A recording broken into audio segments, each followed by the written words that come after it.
The reality of what cowboys actually ate on the great cattle drives of the 19th century was a far more complex, gritty, and often shocking story of survival. And start preparing the evening meal all over again.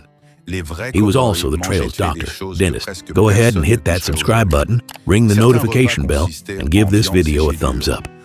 You won't want to miss the unbelievable truths we're about to uncover. Presiding over this rolling kingdom was the cook, known to everyone as Cookie. And it was the undisputed kingdom of the most respected and often most feared man on the trail, the camp cook. During he was obligated to pour a cup for anyone else who wanted one. A strict code of conduct was observed, and anyone who broke the rules might face his wrath. Invented by cattleman Charles Goodnight in 1866, Part 2, The King of the Campfire. At the very center of this world was the chuck wagon. During he was obligated to pour a cup for anyone else who wanted one. Critically, he was also the navigator. Wagon was Cookie's sacred territory. A cardinal rule was to never ride a horse near the wagon in a way that kicked up dust into the food. Before the sun was up, he had a hot breakfast ready for the crew. Invented by cattleman Charles Goodnight in 1866, earning more than the most skilled cowboys. A cattle drive was a highly organized community with a strict social hierarchy, and no one ate until the cook gave the call. And it was the undisputed kingdom of the most respected and often most feared man on the trail, the camp cook. They'd carried everything from spices and Dutch ovens and start preparing the evening meal all over again. He was also the trail's doctor, dentist. After they ate and rode out, he had to wash every dish, often using dried cow chips for fuel, or each night to give the trail boss a heading for the morning. The area around a strict code of conduct was observed, and anyone who broke the rules might face his wrath, and then drive his mule team ahead of the herd to get to the next campsite, pointing the chuck wagon's tongue toward the North Star, usually a loud shout of, "Come and get it." Mealtime was for eating, not talking. Barber, and even banker. Presiding over this rolling kingdom was the cook, known to everyone as Cookie. There was even a rule for the coffee pot. You filled your plate, moved away from the fire, and never left food on your plate. That was a grave insult to the cook, the entire crew's bedrolls and blacksmithing equipment, and was often the highest paid man in the outfit. If a cowboy went to pour himself a cup and another man shouted, "Man at the pot," he was second in command only to the trail boss. A good cook was essential for morale. The myth of the lone, self-sufficient cowboy couldn't be further from the truth. It was a converted army surplus wagon, and the best cowboys would refuse to sign on to a drive if they knew the food was bad. The chuck wagon revolutionized cattle drives. A mobile kitchen and pantry, Cookie's workday was relentless. He was up around 3 in the morning to grind coffee and get the fire going, slow cooking for hours to be ready for breakfast the next morning. The third pillar of the trail diet was bread. The secret was the sourdough starter, a living culture of yeast. Their importance is captured in their nicknames. Cowboys called them prairie fuel and also whistleberries, a humorous nod to their well-known digestive effect that the cook protected like a prized possession. He kept it in a crock and fed it daily with flour and water.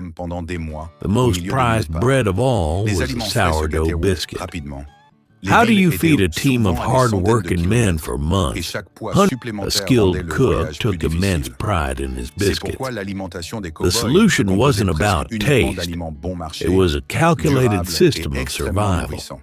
Part 1, the Holy Trinity of the Trail, hundreds of miles from any town or store. So when did they get fresh beef? The biggest problem on a long cattle drive was simple.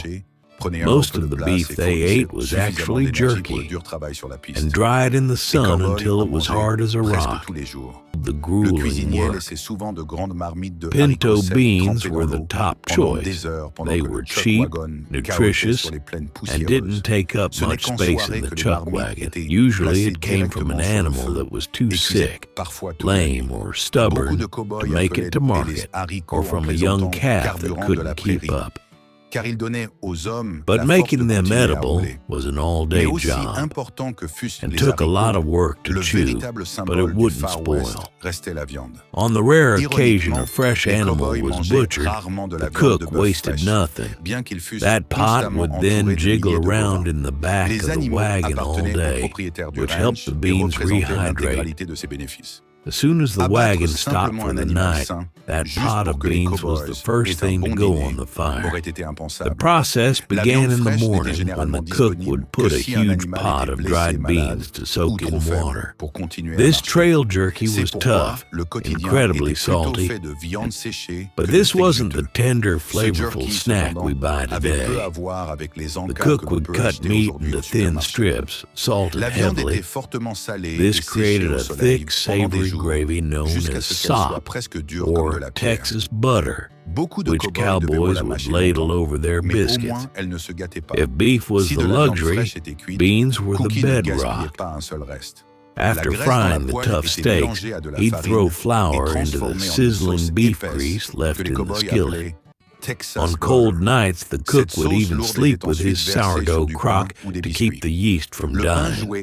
They were the undisputed cornerstone of the cowboy diet, a reliable source of protein that fueled made from just flour, water, and salt. It was baked until it became incredibly hard and dry. This was survival food in its purest form. At the other end of the spectrum was hardtack.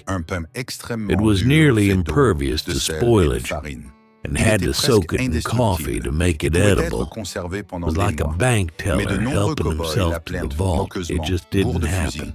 The holy trinity of beef, beans, and biscuits, cowboys were surrounded by thousands of cattle, but to slaughter a healthy steer for a meal, first, let's talk about the beef, but so tough that cowboys called it gun-wadded, was chosen because it was portable, preservable, and packed with calories.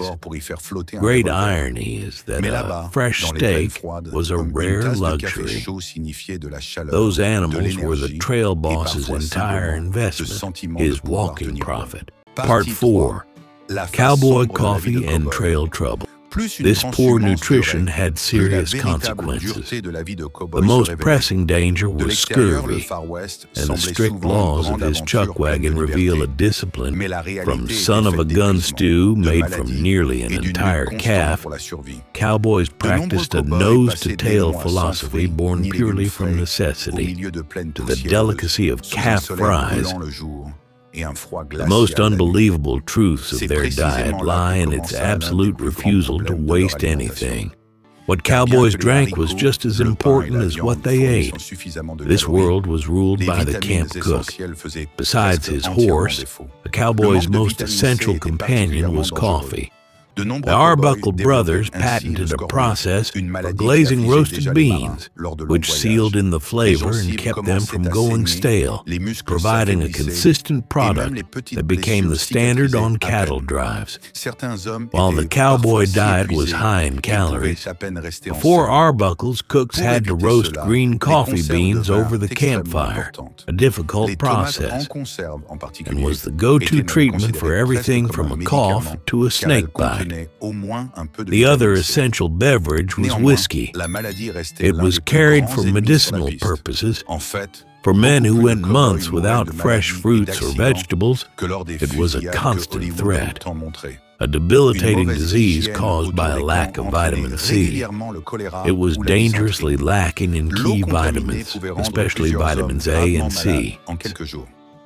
Unsanitary camp conditions led to cholera and dysentery, while pure exhaustion led to frequent accidents. This harsh reality, a deficient diet, constant danger and primitive medicine paints the real picture of the profound daily struggle. Their primary defense was canned tomatoes. Disease was actually the single greatest killer on the trail, far deadlier than gunfights. That was a fundamental part of the cowboy experience. The real story of what cowboys ate is coffee per cup and let it brew, one of a relentless and ingenious battle for survival. It was a world where fresh beef was a rare treat. The romantic image of the cowboy dining peacefully by a campfire dissolves under the harsh light of historical fact, not a band of lone riders. The story of what cowboys ate is the story of their lives, ranged from a treasured biscuit to a rock-hard cracker. A cup of strong black coffee provided the jolt needed to start a pre-dawn watch and the warmth to ward off a prairie chill. The cook would boil water, toss in a hand, interdependent. The result was famously potent, earning the nickname six-shooter coffee. Beans were an all-day chore, and bread went from the legend that it was strong enough to float a revolver. A revolution in trail coffee came with Arbuckle's Ariosa coffee. Part 3. You won't believe they ate that.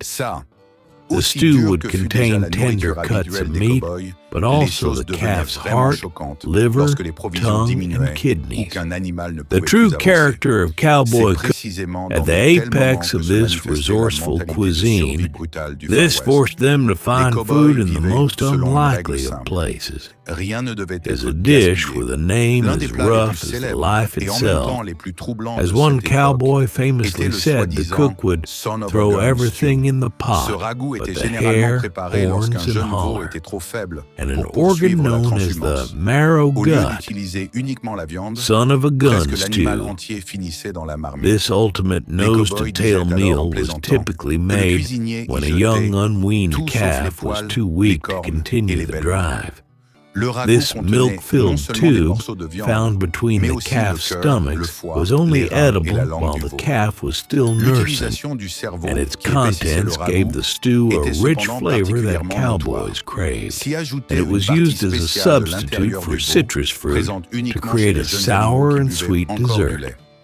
But the ingredients that made it famous were the brains, used as a natural thickener. They were seasoned, rolled in cornmeal, and fried in hot grease until golden and crisp. These were considered gourmet eating for cowmen. Instead, they were turned into another cowboy delicacy known as calf fries, or Rocky Mountain oysters. This philosophy of using everything continued during Roundup. The byproducts of castration were not thrown away. Cowboys were known to eat snakes and, most surprisingly, skunks.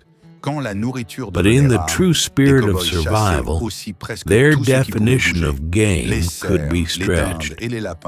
When supplies ran low, cowboys turned to the land.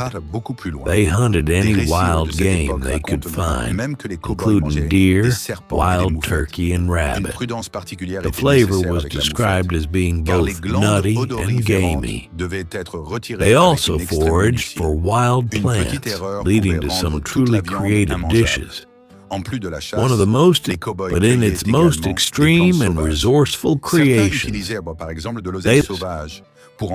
cooking is found not in the staples, but the critical warning to carefully remove the scent glands first. Old pioneer guides even gave instructions on how to properly prepare a skunk.